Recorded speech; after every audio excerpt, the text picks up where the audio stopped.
come in. You see?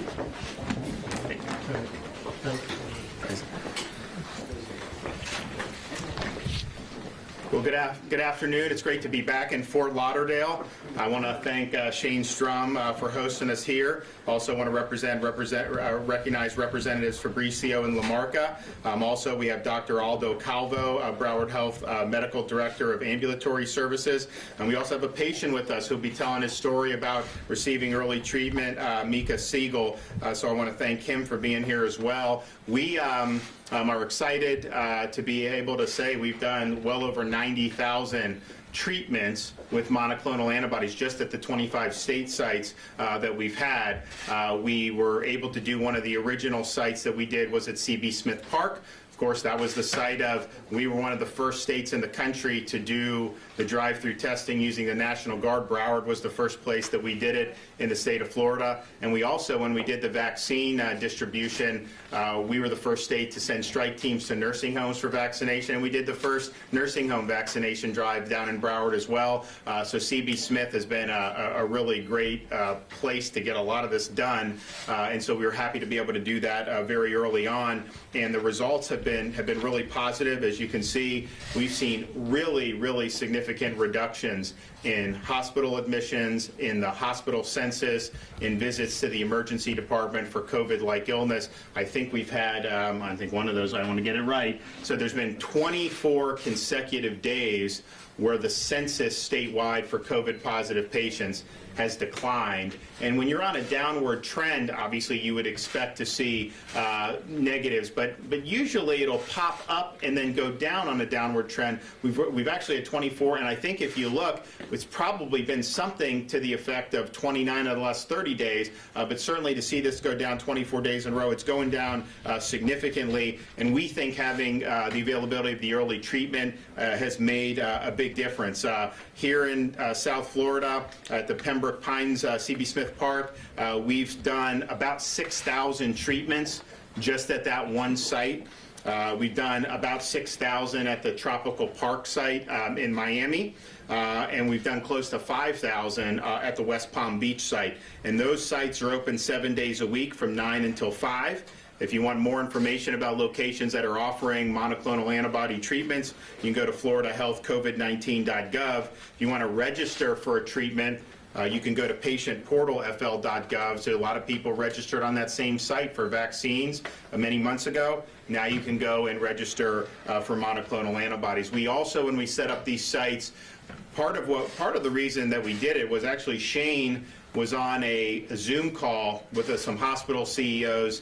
This was probably at the end of July, beginning of August. So we see this surge of patients, we see this wave, and we were looking, okay, what's going on, what can be done?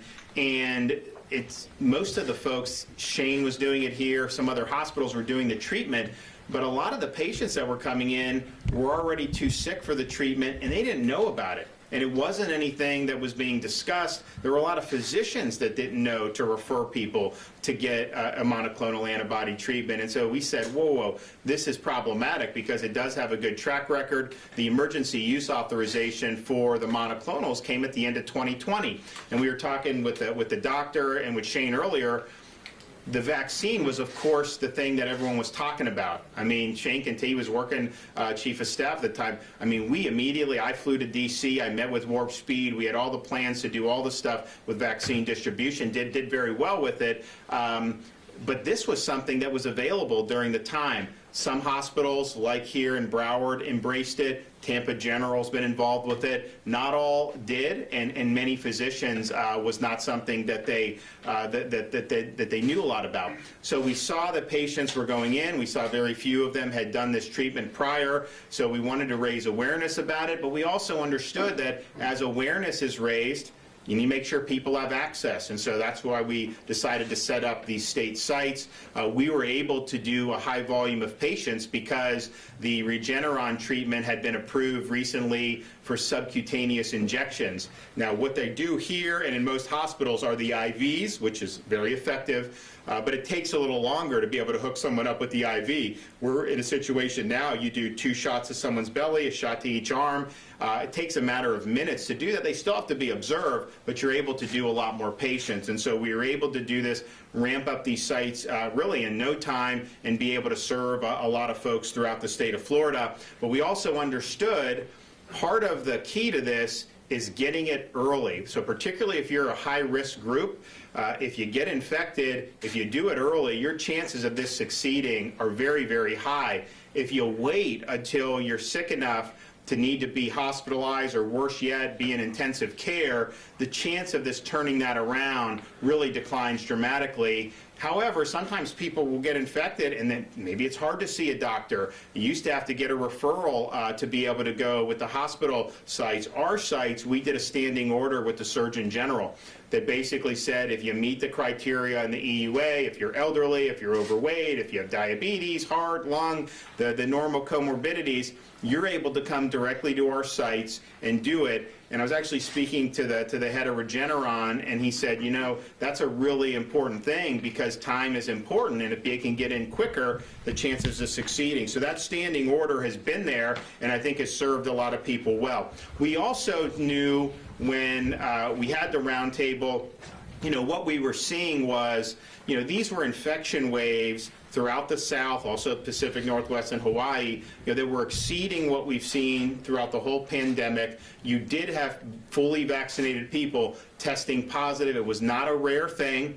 They tended to have milder symptoms than somebody that was unvaccinated, of course, but clearly we saw that. And so when you looked at some of the most vulnerable people in Florida to COVID, most of them, or almost all of them, have been vaccinated. And so it's helpful, but at the same time, we were seeing breakthrough infections. And so if you have somebody who's in their 80s and has comorbidities, are they just supposed to hope for the best, or do you want to make sure that they have access to this treatment? And so we thought it was important for both, regardless of your vaccination status, to have access. And so it's interesting, at our Broward site, 52% of the patients that have received treatment have been vaccinated.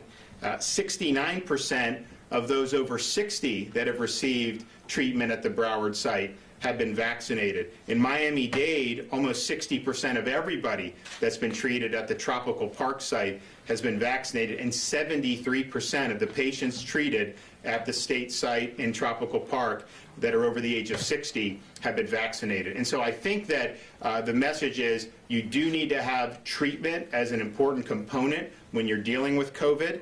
We have been able to do that, and I think the results have been very, very positive. And so we're gonna keep this up. We're going to keep letting people know that this is something that is available, that is important for folks, and that has a proven record of efficacy. And again, if you're somebody that is elderly, you're somebody that is overweight, if you have kidney problems, diabetes, heart, lung conditions, this is something that could make a big difference for you in terms of averting a hospitalization or even worse. And if you look at the declines we've seen, I mean, clearly, you know, we've kept thousands of people out of the hospital who were able to get the early treatment, and so we're happy that has been the case. We're going to have some folks come up here and talk.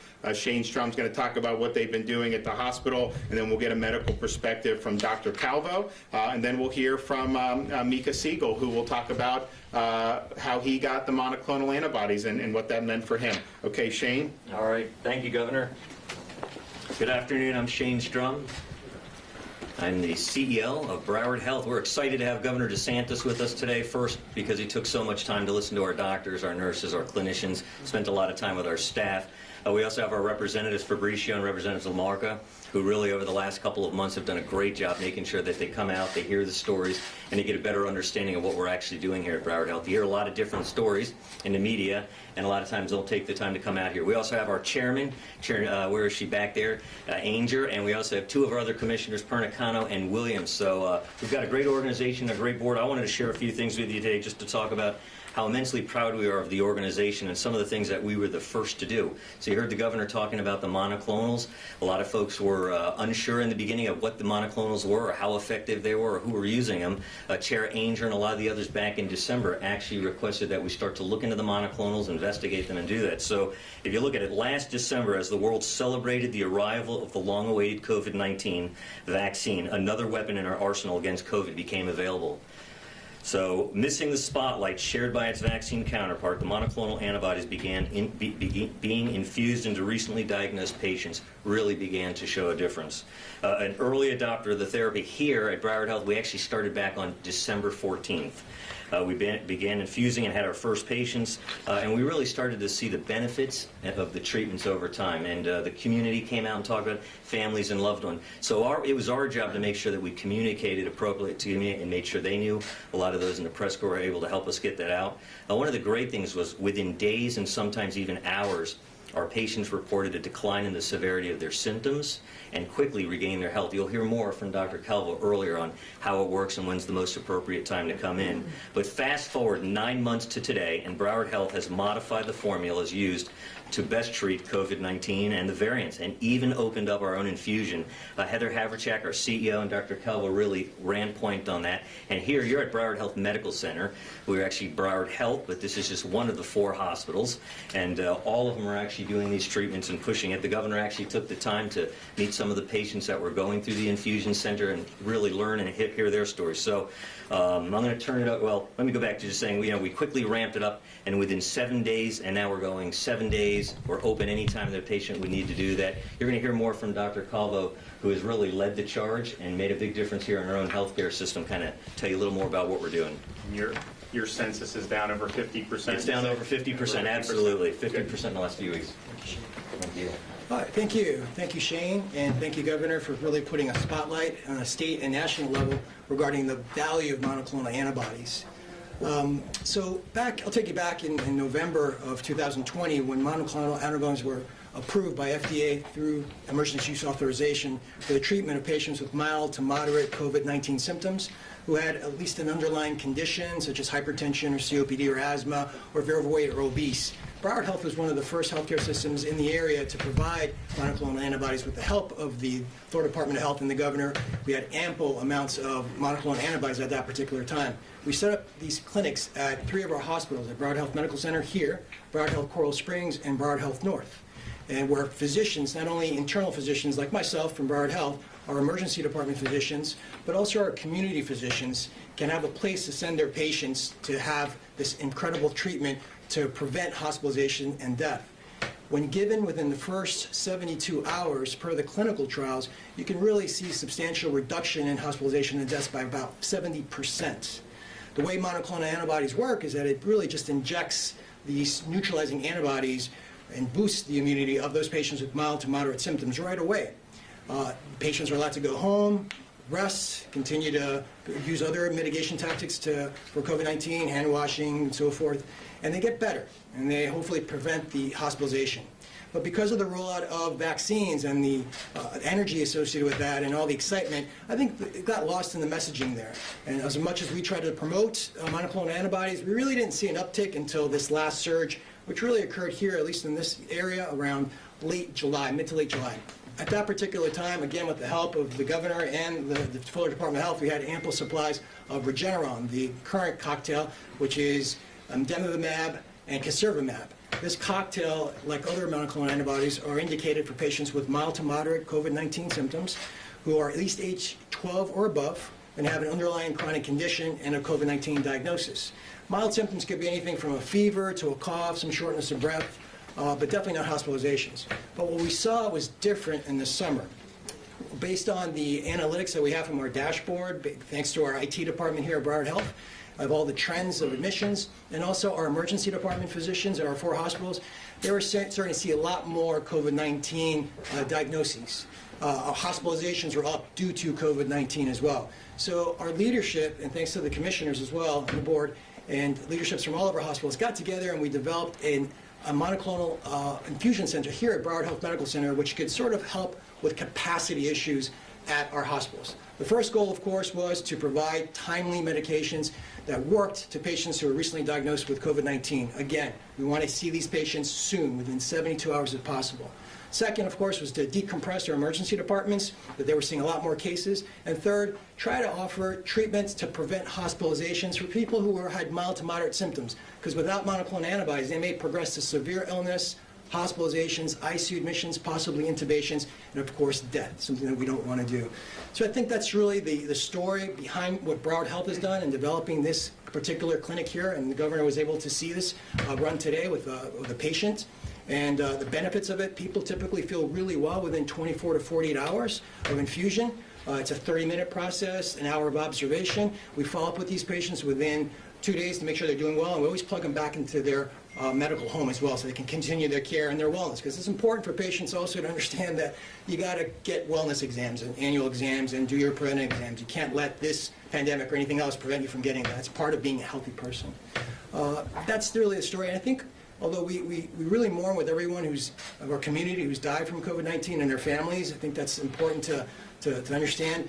We feel like we have some sort of a recipe, at least to help with the next surge if the case it does happen, and that is promoting vaccines, promoting mitigation tactics, and of course monoclonal antibodies. Very important. So I think we'll be better prepared for the next surge. We know that there are other states in the country that are going to start seeing the surge, if not already, and I think we're all here ready to help with our experience and knowledge to help them be successful as well.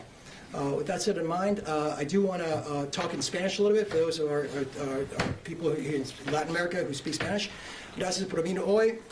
Básicamente lo que quiero decir es que tenemos aquí en Broward Health una clínica de anticuerpos monoclonales. Desde noviembre del año pasado la FDA aprobó anticuerpos clonales para tratar individuos que sufren de síntomas leves de COVID-19. Broward Health empezó en diciembre a ofrecer este tratamiento, pero la verdad fue hasta poco, en el mes de julio, cuando vimos más casos de COVID-19 por consecuencia del Delta cepa, que empezamos a utilizar la clínica aquí en este hospital para ayudar a los médicos de las emergencias, médicos en toda la ciudad de Fort Lauderdale, Broward County, Miami-Dade, West Palm Beach, para un lugar donde pueden mandar sus pacientes a recibir este tratamiento, que si reciben el tratamiento en menos de 72 horas, preferible, puede reducir hospitalizaciones por 70% y hasta el fallecimiento. Eso es el propósito de estos anticuerpos monoclonales. Trabajan para reducir la cantidad de virus en el cuerpo y en sí uno se puede recuperar mejor y más rápido. Gracias al gobernador, a los comisionados aquí en Broward Health, hemos podido tener esta oportunidad para tener esta clínica y lo vamos a seguir ofreciendo para el futuro, y vamos a estar mucho más preparados. Por si acaso vuelve a sugerir más casos de COVID-19 que más probable va a pasar en el futuro. Lo importante aquí es que todos los televidentes entienden que lo primero es hay que vacunarse. Sabemos que esto es un método primordial para prevenir COVID-19, pero si ustedes tienen COVID-19 con síntomas leves y moderadas, los anticuerpos monoclonales sí sirven. Y los pido que vayan aquí a Broward Health o en el Departamento de Salud en C.B. Smith Park o en Miami-Dade o en West Palm Beach, donde hay oportunidad 7 días a la semana de también conseguir una infusión a través de subcutáneo, la manera que ellos lo aplican allá. Ahora me gustaría presentar un paciente que recibió el tratamiento de anticuerpos monoclonales para que pueda hacer su testimonio en cómo se sintió. Right now, I'd like to introduce Mika Siegel, who is a patient here at Broward Health who received monoclonal antibody, and give you a little bit of testimony on how he feels today and what he experienced. Hello, my name is Micah Siegel. Thank you, Dr. Calvo. Thank you, Broward Health, the governor, for having me. I did have monoclonal treatment here at Broward Health about 3 weeks ago. I was fully vaccinated, had a family birthday party at my house. We were all having fun. My nephew is the one who actually had it. We all ended up getting sick, so I ended up calling Broward Health. They recommended I get the monoclonal treatment. I was sick for about 2 or 3 days before I got the treatment in. I then ended up coming in here inpatient for the treatment, and about 24 hours later, I was almost relatively symptom-free. The symptoms were about, severe headache, head congestion, colds, low-grade fever. And about 24 hours after that, it was basically gone. I felt, immensely better. Super appreciative of being able to have the treatment. And I think just a great opportunity for everybody to have to know about, whether you're vaccinated or not, you should still be able to get the monoclonal treatment. And thank you.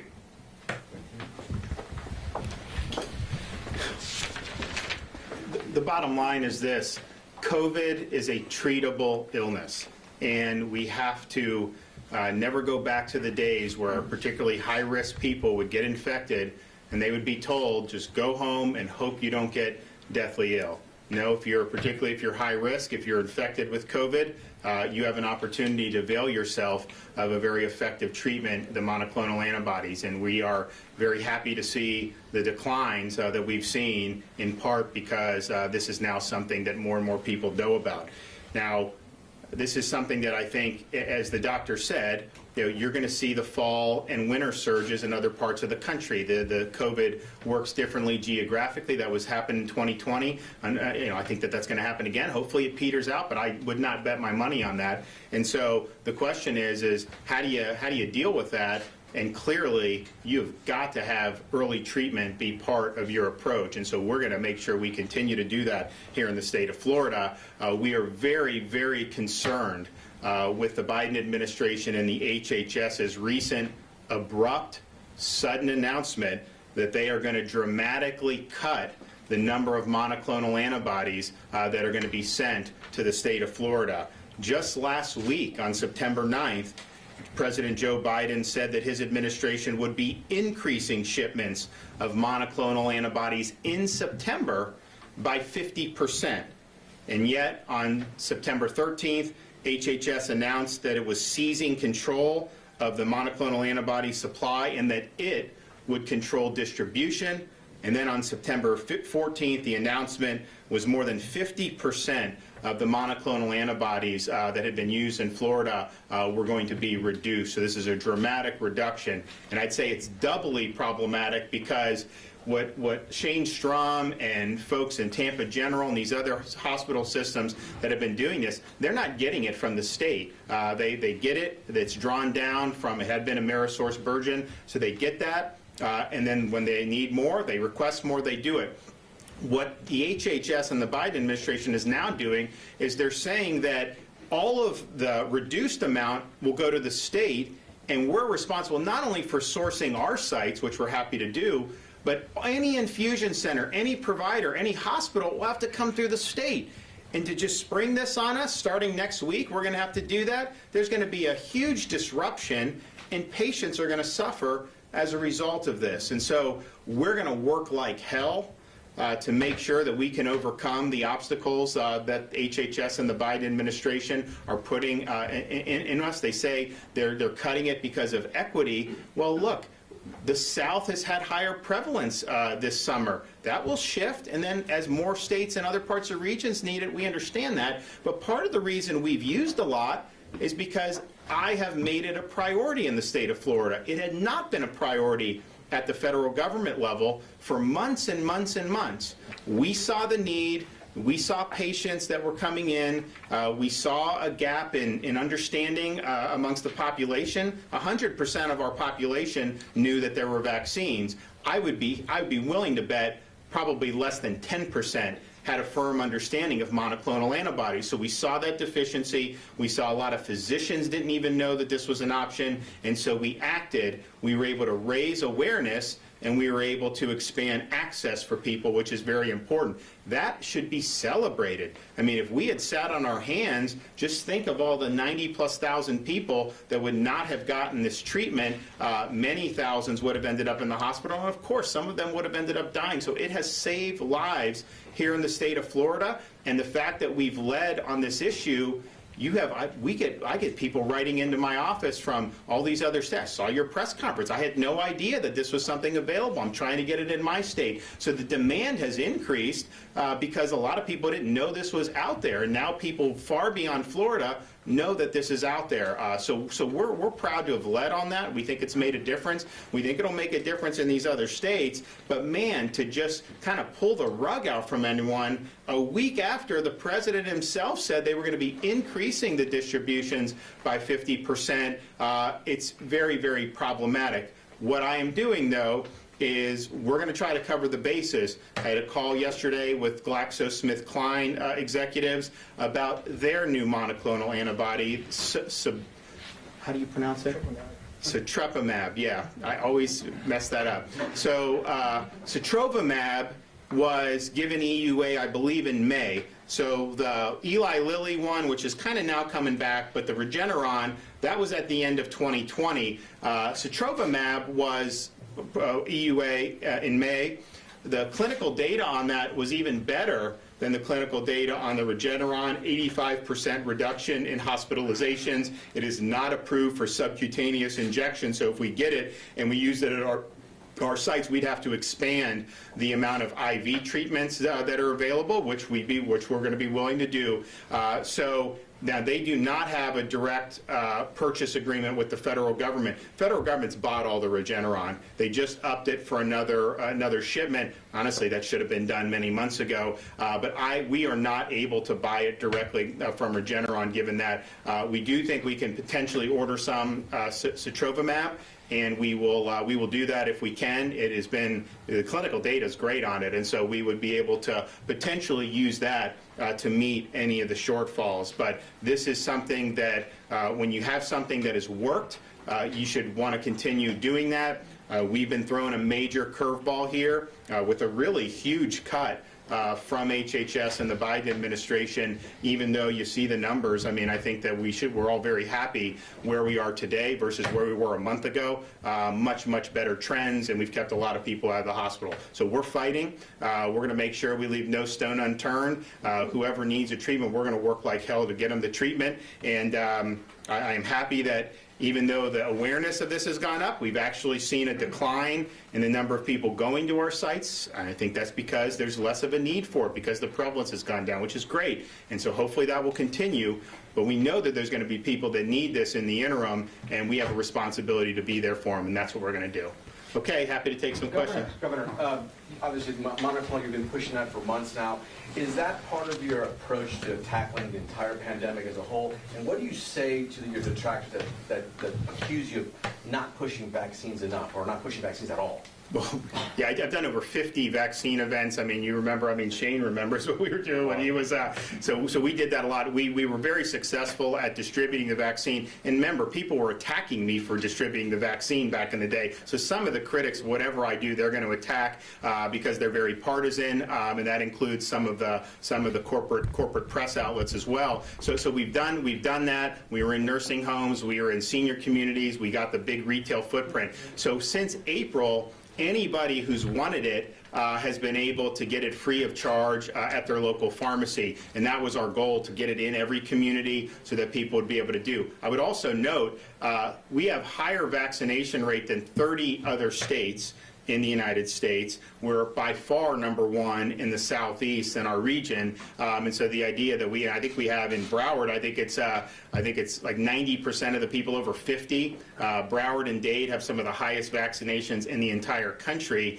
So that's been that. I think though, when we rolled out the monoclonals, people were attacking the monoclonals. They were trying to act like this was somehow some type of ruse, which was very damaging, because if even one person believed some of the nonsense and decided not to seek treatment, they very well may have ended up getting sick and hospitalized, and maybe even worse as a result of that misinformation. So that was very troubling to see people peddling false narratives, particularly some of the corporate media. But I think what people were saying is, you know, you need to be out there promoting the vaccines. But just think about it. You can get a vaccine at any site or any pharmacy. These sites, people couldn't get monoclonals as easy. So we expanded access in a way. If I had set up 25 additional vaccination sites, we already have it pervasive throughout the state. So setting up these sites was really adding value to the overall mission. But it's also the fact, too, that, yes,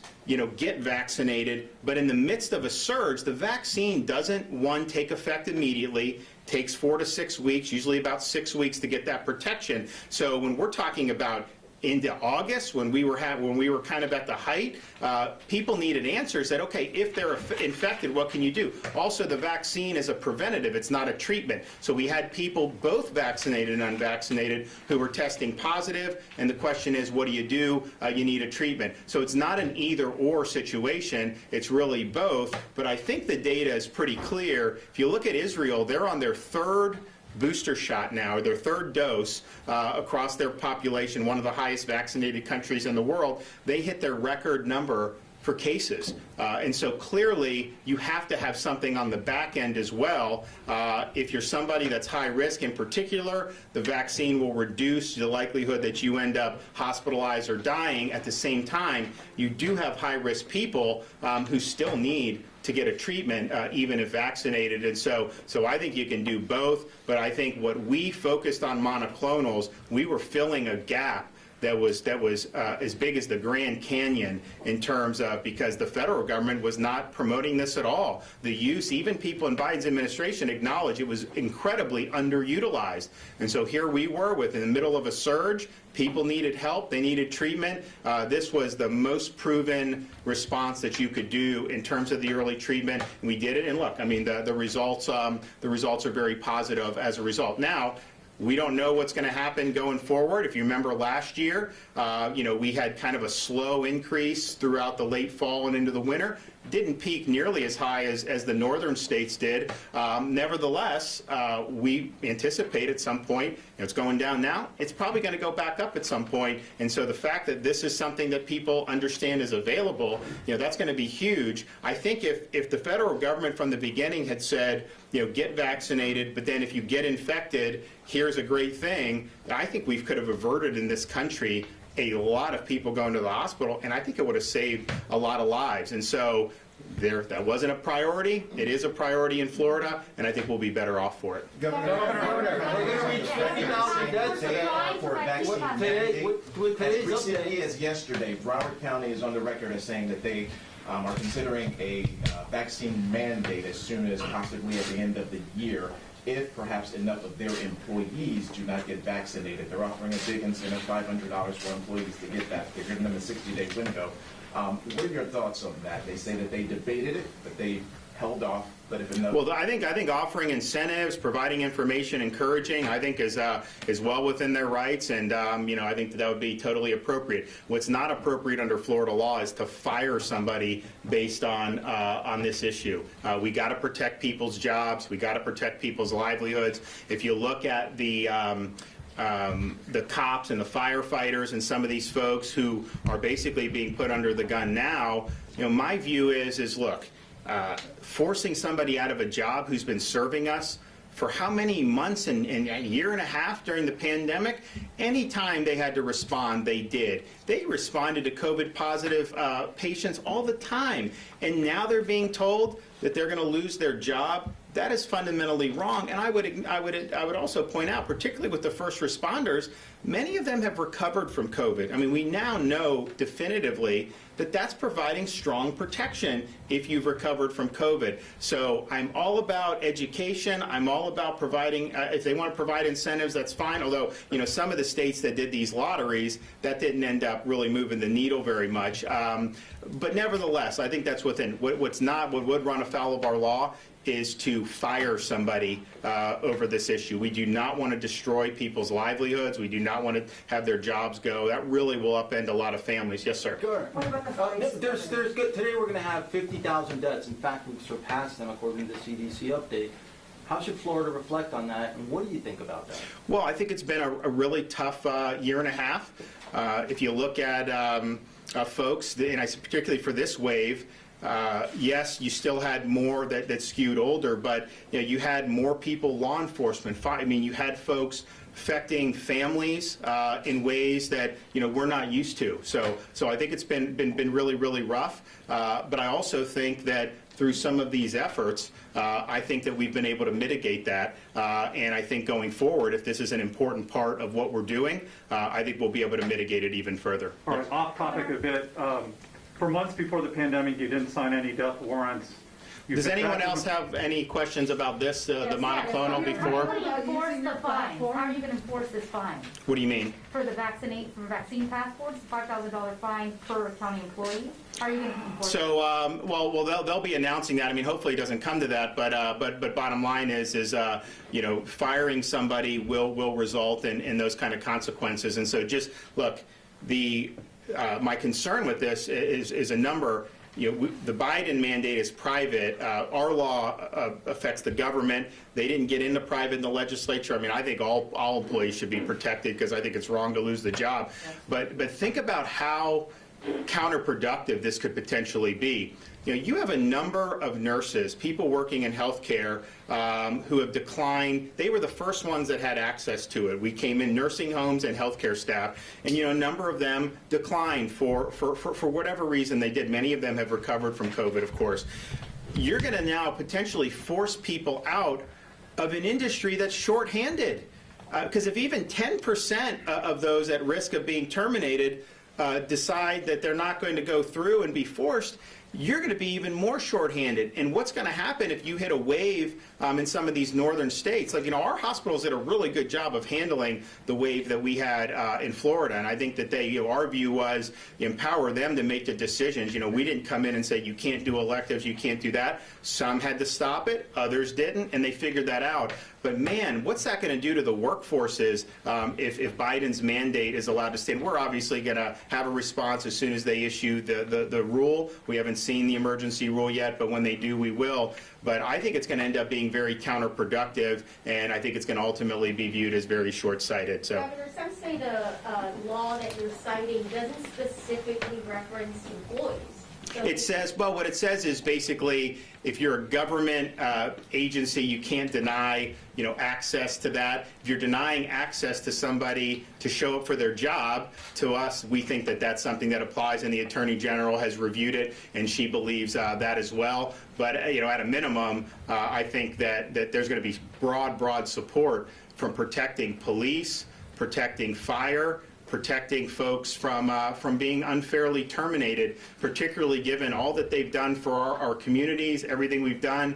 And a lot of them, you talk to them, a lot of them have had COVID, okay? So they do have protection. You know, some of them just don't like being forced or mandated on this. And I think some of them probably would have gotten vaccinated anyways by now. But just when you threaten that, I think some people view it as a matter of principle. When I saw the Orange County fire in Central Florida, they have a number of the firefighters who are vaccinated, but they're refusing to show proof of that in solidarity with some of their other folks. So let's be more understanding of people. Let's try to educate. Let's try to provide data and information. But let's not threaten somebody's job or livelihood over this. I just think it's totally counterproductive. I think it's totally unfair, and particularly for people who, you know, there were some folks during the pandemic who just worked from their home. They were not necessarily out and about a lot, and that was their choice to do that. But the police and the fire, they didn't have that luxury. You can't respond to someone in need via Zoom. You got to be out there. You got to be in the fight. And they were, for us, that was one of the reasons why we did the $1,000 bonuses in this past legislative session. And part of the reason why on 9/11 we reflected 20 years, of course, the lives we lost, which has been devastating. But all the people that were running into those buildings, trying to save people, that's what it's all about. So let's stand by them. Yes, sir. Everybody else in this room was wearing a mask when they weren't speaking. You chose not to. Why did you choose not to wear a mask today?